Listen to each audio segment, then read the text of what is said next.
сыйды талаптанбай. Талаптанып шығып тұр тұлпарларын бәйгеге бес ай баптап жаратқандай. Ассалаумағалейкум ағайындар, бізді ақынға отырған балаттардай. Құлағына ақынның жыры барса, аузына қалатын тамақ бармай. Жетісуға арнамас ақын бар ма, жырларын алтынменен жалатқандай.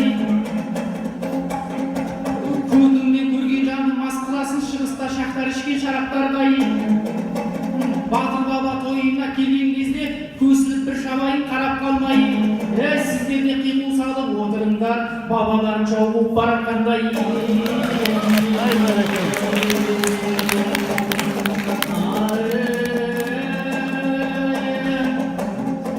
Есі сөз күтсеңіздер еріп тұлған, жан едім жаныма жыр серік қылған.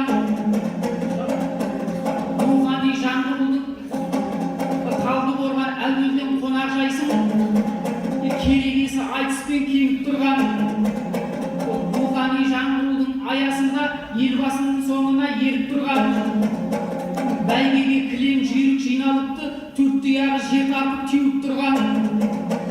Балғынбек Айнұр Сара Жандарбек бар, атымен атағына сеніп тұрған.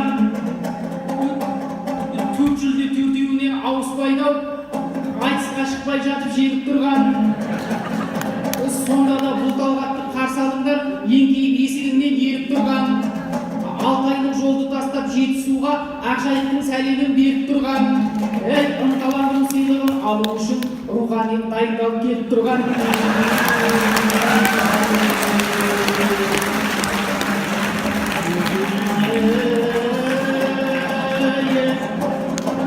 Бұл сыры сахнаның сән екен ғой, бизнесінен ақын сері сал екен ғой.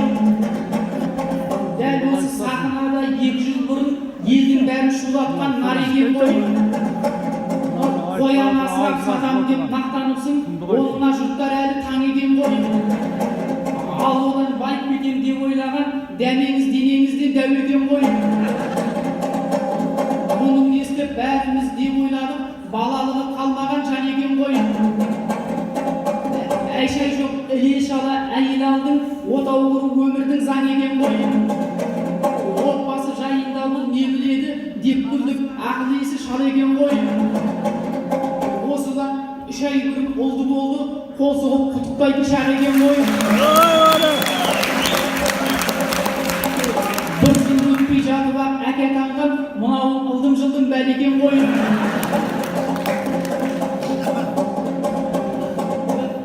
Бұл деген қоян бақты деп ойласақ, барлығы отбасының қам екен ғой. Жұбайына бір көжек таптырыпты, деп жүрсек, түк білмейтін бала екен ғой. Әйтеуір қарап жүрмей қояннан да үйренген нәрселері бар екен ғой.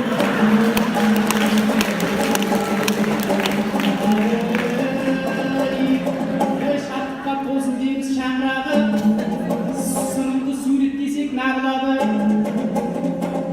Бір сөйлесе аузы қызып кетіп, түтін шыққан кезде жабылады. Тәулігінде 25 сағат сөйлеп, 5 минут үнсіз қалса жалығады. 2 сағат қасына отырсаңыз, 2 күн бойы басыңыз ауырады. Ал іске келген кезде бәрі шала, әр ісінен шикілік табылады. Бір жерге жұмсай қалсаң есі ауысып, әйтеуір бір жерінен жаңылады. Бірақ бала жасауды өлтіріпті, өмірде бір іс жасап мағыналы. Көп адамдар сәбиін көрген жоқ қой, көрген жатар күлкіден жарылады. Ауызы аюладың апанындай, жағына әрең-әрең бағынады. Көздері бертайлықтың әйнегіндей, жан-жағының бәрінен қанығады.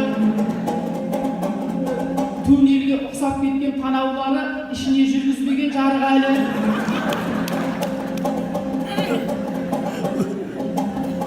Көп сөйлейтін сияқты ерден молда ұзақ жылап дауысы қарығады. Әйтеуір қай жеріне қарасаң да өзінен аумай қапты бәрі. Аузын ашып жүргенмен бойдақ кезде сырымға таңғалуда халық әлі. Бір қателік жібермей бітіріпті, аузын жауып істейтін шаруаны.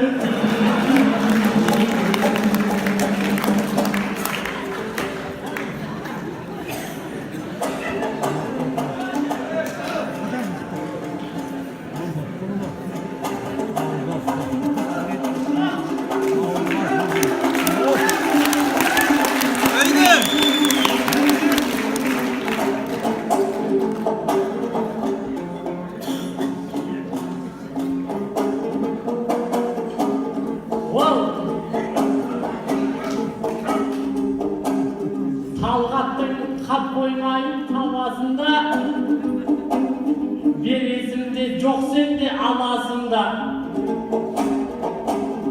Қояннан талай нәрсе үйреніпті дегеніне ағайын анасың ба? Хайуаннан үйренетін ештеңем жоқ, ойғырмай осыншалық лағасың ба? Адам десе қаншама үлгі бар ғой әр адамның өз ата бабасында.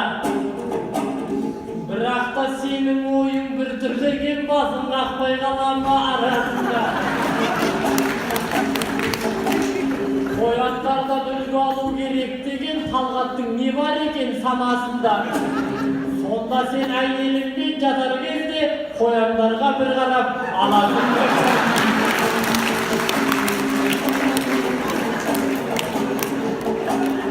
Жақсы дос айыбыңды жасырады, ал жаман дос құтыңды қашырады.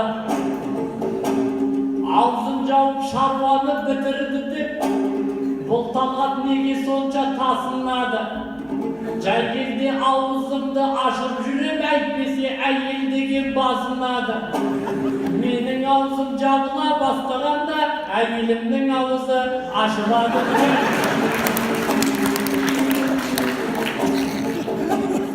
Отырсың әңгіме айтып не деп көкем, қалжыңға менің балам себеп бекен.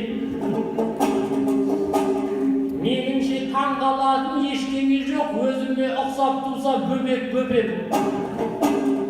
Әкесім мен болған соң маған ұқсайды, сенің балаң өзіңнен бөлек бекен. Аузы жабық қос көзі сығырайған, немене саған ұқсау керек бекен.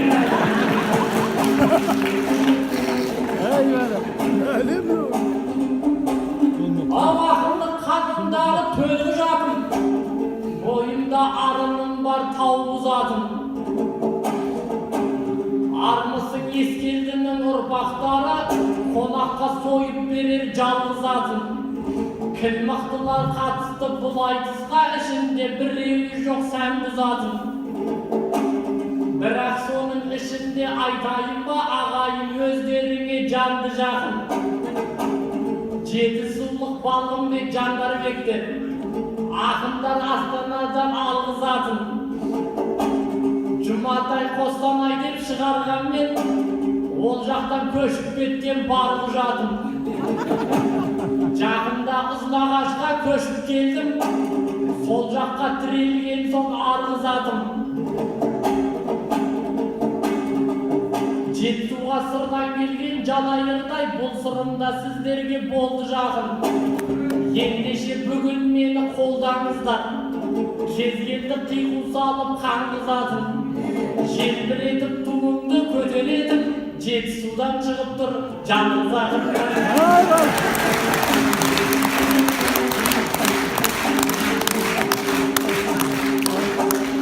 Ішінде айыз деген шырғалаңның, бар көрген бірлігенімді жырлағанмын. Ағайын мен баяғы сырым деген қусия қырғай мойын бір балаңмын. Түрің әлі кішкентай бала деген ақындардың сөзін көп тыңдағанмын. Құдайға шүкір жалғыз емес деген, қатары көп өзімдей тұлғалардың. Сол тұлғаның біреуі қасымда отыр, керемет тұқым емес бұл да дәудің. Талғат мұқи секілді бұқи шықи, бұндай көрмеппін біз адамның. Бірақ та бұл тудырған екі-үш бала, мен дәкесі атамның бір жаманның. Сахнада екеумізді жолықтырған талабында шек жоқ қой бұл заманның. Аяусыз бір айғасын көріңіздер, екі-үш бала тудырған әңгелердің.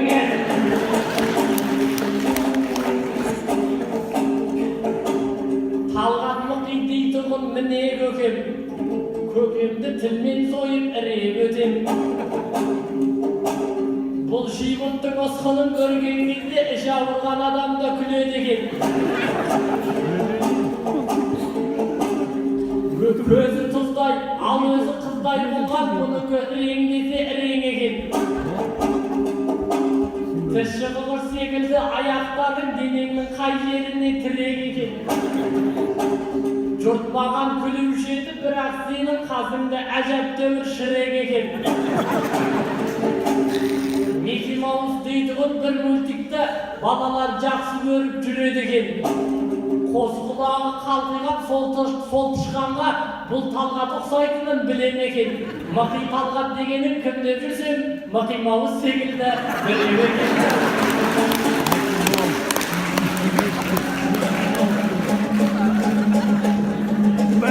Bale kiri no. Ha?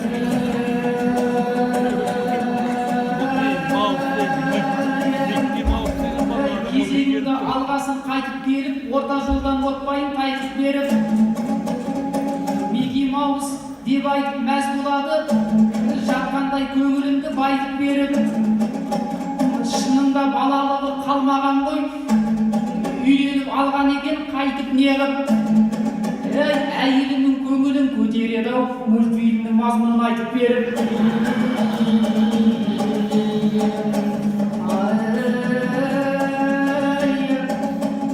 Тілге ғана аян ғой тістің күні, шайырдың шын жүректен шықсын жыры.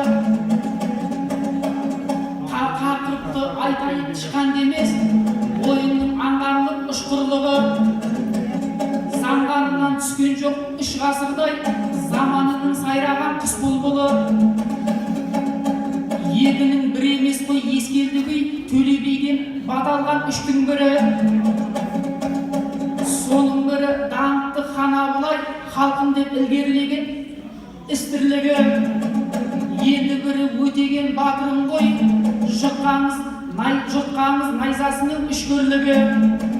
Үшеуі де Төледен баталғандар, ағайын тектілік деп ұқсын мұны. Дәл сондай бабамызға той жасаған, Жетісуда өнеге істің күні. Ерлеріңді ескерсең байқалмайды, ұрпақтың жағдайының мүшкілдігі.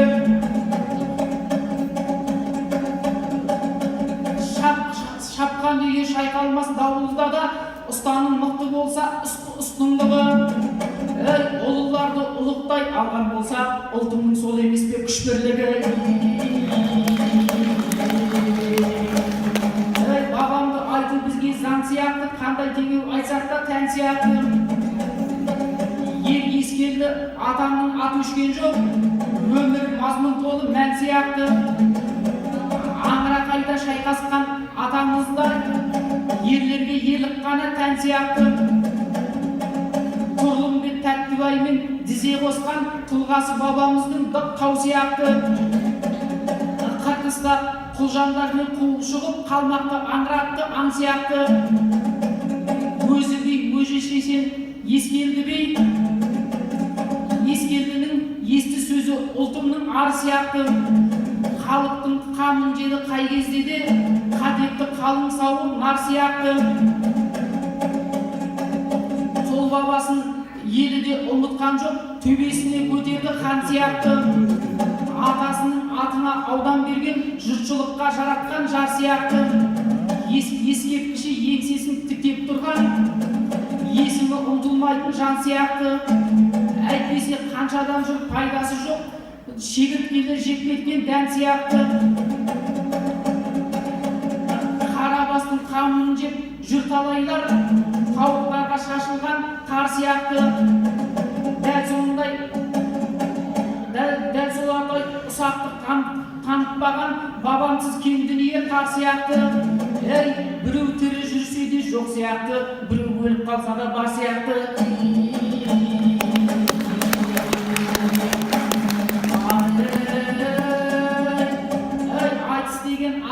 Ақынға майдан екен, намысы көтеретін байрақ екен.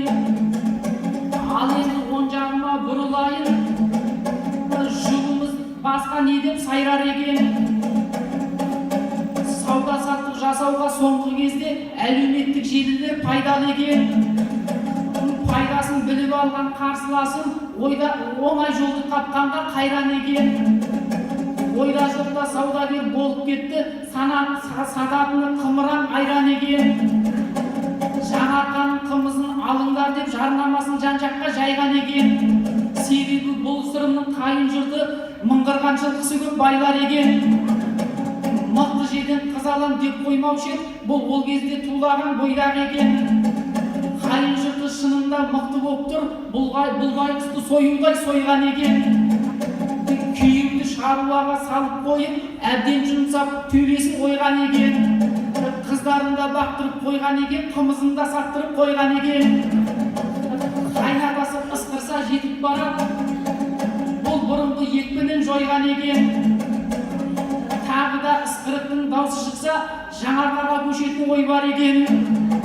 Жаман күйеу қайыншыл болады деуші, сырым жайлы еліне деп ойлар екен. Үмітін сол жұртын ақтадың ба, жақтың ба, ардыңдарға жақпадың ба? Соңғы кезде айтыстан көрінбейсің, сонжал қайғы дердің қапқалың ба?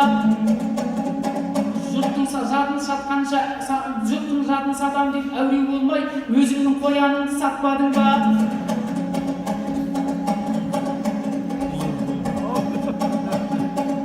Күндіз-түні клиент іздеймін деп шаршамай тыныштыққа батпадың ба?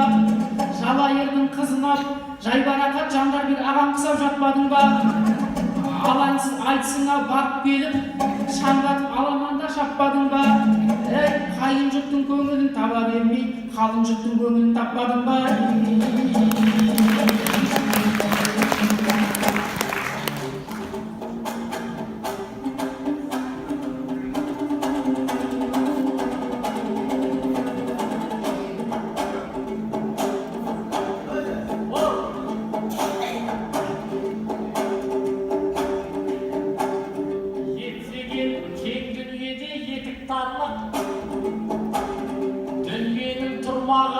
Жетіп барлық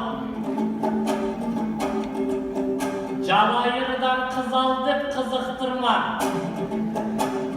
Біз қазір ол кезеңнен өтіп қалдық. Бір жыл бұрын арғыннан қызап қойған отбасы болып іргеміз бекіп қалдық. Ала тұқым әйелді ап қойғанбыз, жететін қайын жұртқа жетіп бардық. Болар болып бояуы сіңіп қойған, біз енді осыменен кетіп қалдық.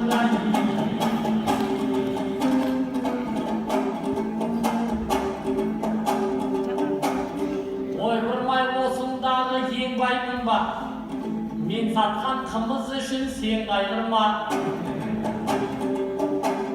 Қыз алып ем қымызы өзі келді, бәлдеп мен кәсіпті таңдаймын ба?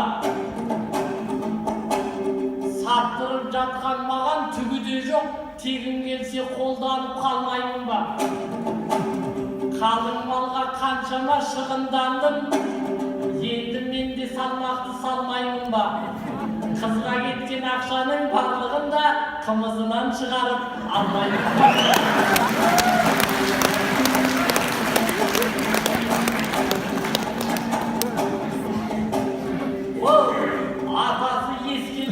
Жыл келді ғой, олам беке анамнан үлгенді ғой.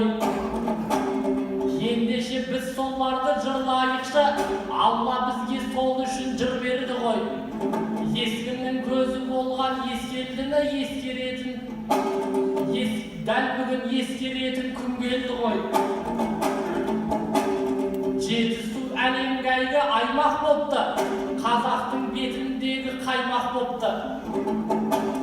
Бір заманда ескенді Зұлқарнайын, жердізін билеп жауды жоймақ бопты. Бірақ та қанша көп жер жаулағанмен, одан да айбат кетті, қайрат кетті. Жетісуға жете алмай көзді жұмып, өмірден өтіп бармақ шайнап кетті. Талай қарман болған сол Жетісуға кезінде жалайырлар жайнап кетті. Қолында балпықпенен ескелдінің байтақ жерге тігілген байрақ кетті. Аталарға ілесіп аймақ кетті, атандарға ілесіп тайлақ кетті. Бұл күндері ұрпағы шетсіз болып, іздері Алатауда сайрап кетті. Жер үйыққа жеткен соң жалайырдың тынымсыз тіршілігі қайнап кетті. Ескендір жаулай алмай кеткен жерде Ескелдінің ұрпағы жайлап кетті ғой.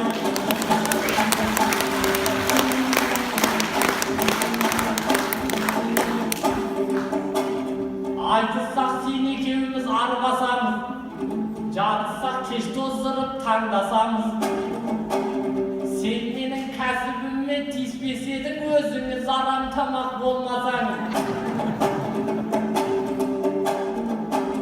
Біреудің бизнесіне тиісе бермей, болмай ма бір кәсіпті таңдасаңыз.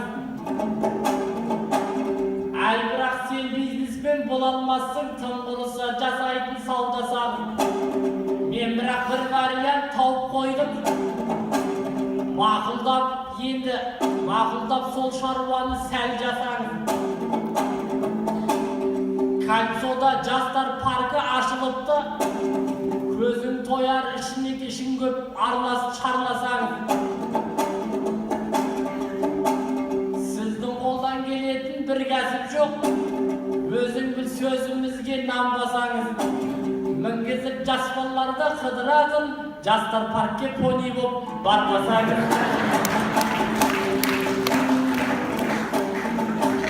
Талғат Мұқи не деген кереметең. Біздерді жолықтырған өнер екен. Таксимен Алматыдан бірге келдік, мен сенің тірлігіңді өлең етем.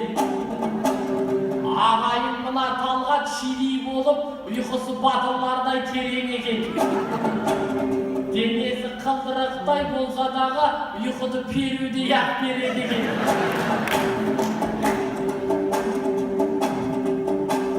Таксидің терезесін тарс жауып, денесінен улы газ бөледі екен. Талдықорғанға газ келіп жатыр деп, Талғаттың газы бірақ бөлек екен. Көліктен түсіп кетер шамалайда, газға да адам байқұс көнеді екен. Қой бағып жау жапырған іштеңем жоқ. Сен аулас болып кеткенсің неге көгем?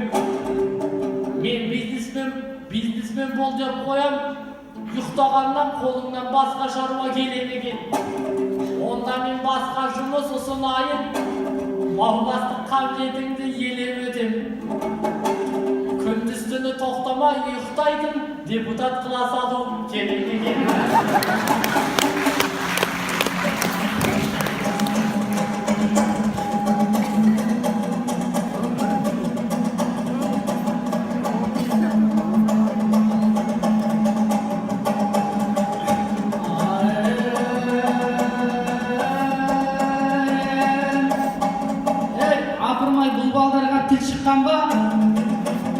Биттей өліп қалады бір сыққанда. Менің әлсіз жерімді айтып жатыр, ұйықтап кете береді деп күн шыққанда. Депутат болу керек деп қалды ғой, қысылып кеудесінен үн шыққанда. Сандырақтай бастайды сырым солай, жұрттың улы газына түн шыққанда. Депутат бол деп жатса бола салам, сол уақытта көре алмай қосып қалма. Ол үшін де сай келіп түр сипатың, таптайын шығу керек бір шыққанда. Дарының ұйықтауға жеткенменен қарным шықпай жатыр қырсыққанда.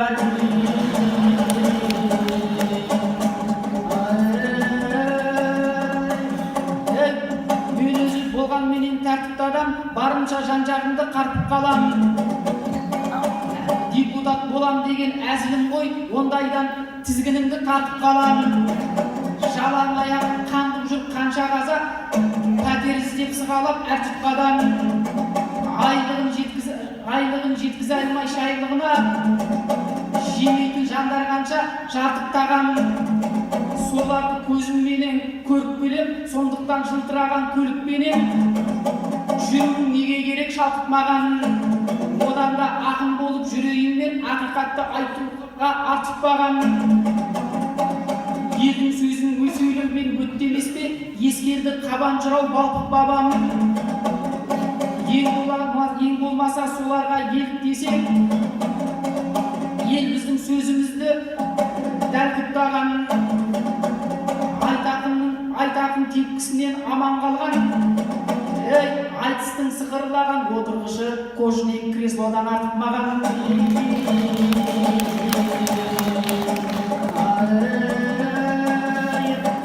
Тарихын бабалардың оқып алмай, ерліктерін зердеге тоқып алмай, ел жұртқа айту болмас бізге, солардың деңгейіне жетіп алмай. Сондықтан біз айтысты аяқтайық, уақыттың да шегіне шеті бардай. Алсырымжан осымен қош болып тұр, жырларын жаңатылған жанардаудай, сілкініп сөйлегенің жетіп алдай. Құшақтасып тұрайық сахнадан, екі қара бір рет шоқығандай. Өйткені біз екеуміз өкпелесек, жүрегіміз жүрек пікірін кетіре алмай. Бауырмалдық болса екен екеумізде, бірін-бірі жуатын екі қолдай.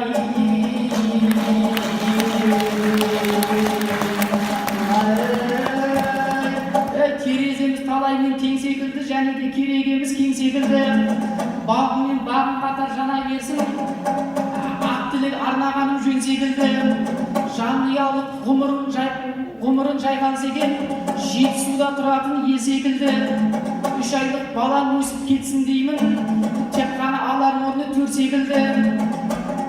Еліне пана болар, ұрпақ болсын. Кеше өткен ескерді ер секілді. Елдің бәрін қаратқан ауызына, ауызды ақын болдың сен секілді. Ауызды ақын болған мен сен секілді, жақсы адам болсын деймін мен секілді.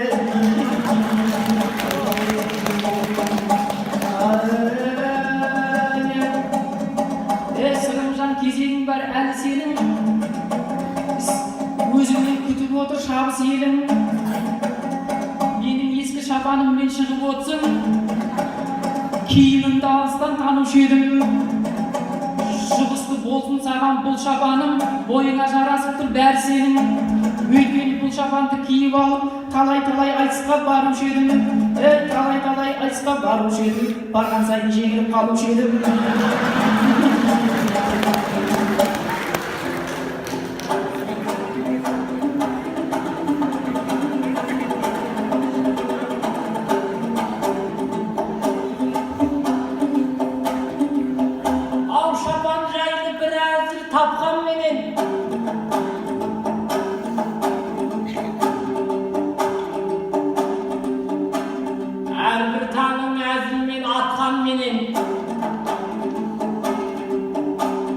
Шапанымды киіп шықтың деп отырсың, айтып бергенін айтушы еді сарттар деген.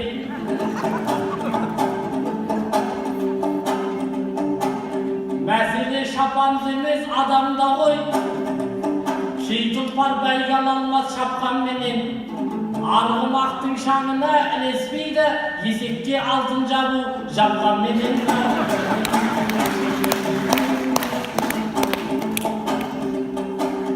Жақсылар жақсымын деп айталмайды, жамандар жақсымын деп айғайлайды. Жүрген соң бауырында күнде көріп, таулардың биіктігі байқалмайды. Талғаттай ағамызға мың рахмет, баламды айтып қуанып пай-пайлайды. Балам үшін дұғамен тілек қылды, дұға барда қалай бақ жай қалмайды. Иншалла бар дұғаңыз қабыл болсын, сол кезде басыма бақ қайта орнайды. Сұрамай керегіңді берген Алла, сұрасам қолыңды бос қайтармайды бұлай.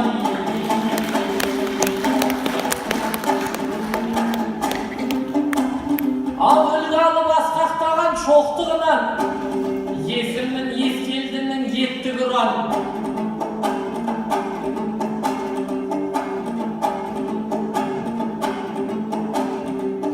Бабамыз дауды шешіп билік айтқан, менің көзім тарихтан жетті бұған. Әрқашан сүйенғаны бір Алла боп, әрдайым сүйенгені бопты құран. Жасқанып жүрген екен жастар елдің, аузында туасы бар тек толыдан. Әйтпесе қарап тұрсаң айналамда қазақы қағидалар көп құрыған. Некесіз жақындаған бұл қазақтың қыздан иба арнамыз кетті ұлынан.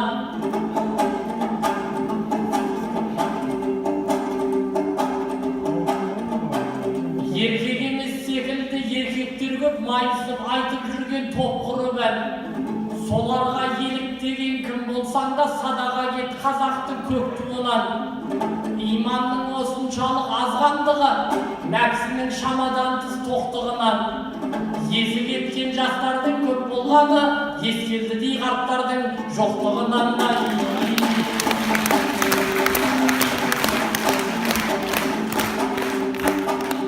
Жетісу айтыс сүйген дүйіменсің, иілсең бір Аллаға иеленсің.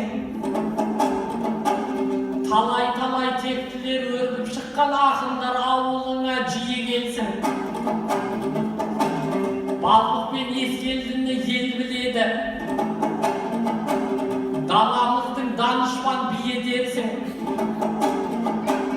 Ал енді қабілиса ақыныңды Алланың елге берген сыйы дерсің. Бақтыбай батыр бабам елге әйгілі, батырлық қуатыңа сүйенерсің. Осындай мықтылардың бәрі туған Жетісу күн секілді бие келсің. Күндей бие келімді көре алмаған күншілдердің іштері күйіп өлсін.